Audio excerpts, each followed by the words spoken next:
Melee Assassins. Hello Heroes of Storm players, I'm Alden, a player of HOTS since the alpha version, around about 2 years ago. I'm making this video to educate the player base on Melee Assassins, which I feel often have a huge learning gap when playing the game. Melee Assassins are the ballsy teammates. Melee Assassins have to constantly assess the risks of the battleground and team compositions. Though all teammates should do this, Melee Assassins are particularly vulnerable as they are all more susceptible to all sources of damage, bro. First of all, no Melee Assassin is the best. Depending on patches, some become a bit OP while the others become underpowered, which is standard. Therefore, I'd advise to play all of them to build your skills to become the Melee Assassin. In this patch, I'd say most Melee Assassins are pretty equal. Attacking and positioning. Your role in teamfights is to attack healers, mages and other range assassins. Throughout a teamfight, you will find pockets of space that allow you to explore and attack squishies that are trying to take your squishies down. You can melt them, you have the burst and the CC, and can get a takedown. Healers are normally the priority. If they are out of position and away from their tank, you should melt them. Your burst often out damages their heals, and they are often healing others. Ranged assassins get melted by you if you're on range. You can 1v1 most melee assassins.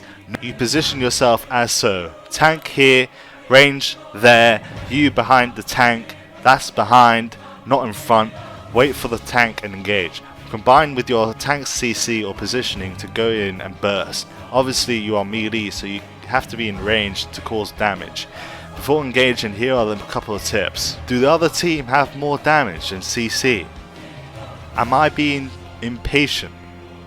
Am I not thinking? If the answer to any of these is yes, don't engage. Engaging before your tank is called diving. Diving is an epidemic in HOTS, causing 9 out of 10 throws.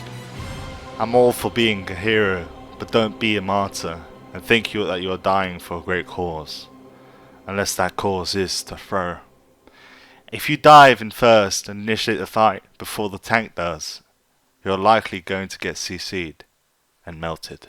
The solution to diving is thinking. Some people try to flank the enemy team and melt the squishy. Most squishies have some way of escaping, meaning that the time they will take for you to kill them will be too long. You are out of position away from your tank, and guess what? They will turn on you, CC you and melt you. CC is the worst enemy of the melee assassin. If one of you has been rushed and killed and you are down one man against a rival team, run away from the battle and farm waves or defend your camps or against rival mercs. Melee assassins are not tanks. You aren't going to be able to pull off some mystical win 9 times out of 10. If you dive in, you're probably going to die. Just thoughts. Not saying that none of you are gods, but it's just not going to happen. If the enemy tank is keeping you away from your target and your team is beginning to lose the fight, disengage. Normally another team will overextend it to try and catch you. You can turn the tide when you catch them out of position. What melee assassins often do is go ham and get melted again. Common theme, I know. Escape. Melee assassins often have one escape and rely on their own slows and CCs to escape, unless you have an incred healer.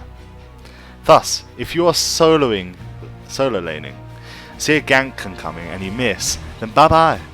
Call your local gank doctor to pair with you. Slow them, root them, stun them, do whatever you need to do to survive and not tell me. There is a tip that significantly helps this. Look at that minimap every 5 seconds. Whoever looks wins. You have to see the danger coming. It distinguishes GG from BG. Builds. HOTS logs. See the builds. Generally you should go for as much healing and shielding as you will be taking damage from a lot of sources. You're often the most healed of your team, so build further on this. Your builds always depend on your team. Tasta is a particular beast when coupled with melee assassins, as his shield will help you lifesteal. If the enemy team gets to level 10 before you and you engage, you will get melted. This happens a bit too often, guys. Refer to previous tips. Am I thinking? There is no argument for engaging like this. Don't team fight. You want to keep it GG, not BG. The same applies for level 20. These are the tide turning levels. If enemy team is level 13 and you are level 12, you can still win the team fight if you catch them off guard. Yes, they have a talent over you, but that doesn't mean that they will survive when caught overextending. Heroes to watch out for. A melee assassin heavy team has a few counter picks in ranked that you should either lock or ban or watch out for. Brightwing. Polymorph will just make you useless. Often people expect Polymorph to increase time, so this just makes you about as effective as a Magikarp. Alarak. Silence is particularly devastating as it stops you escaping. Alarak requires quite a lot of skill to play correctly. Johanna. CC God. Blind. Slow. General Beefcake. Most warriors have some form of lowering attack speed through imposing presence, which you have to be careful of. Of all of them, Johanna is your worst enemy here. Lily, blind, quick feet, can easily disengage if you don't have CC with you. Healers often have some form of CC or escape, so that is important if you gank them. Thank you for watching my video for assassins, melee assassins. I can go up and do some other videos if you want. Hit the subscribe button or hit the like button if you really want to see some more content. If you don't, that's fine. Cool.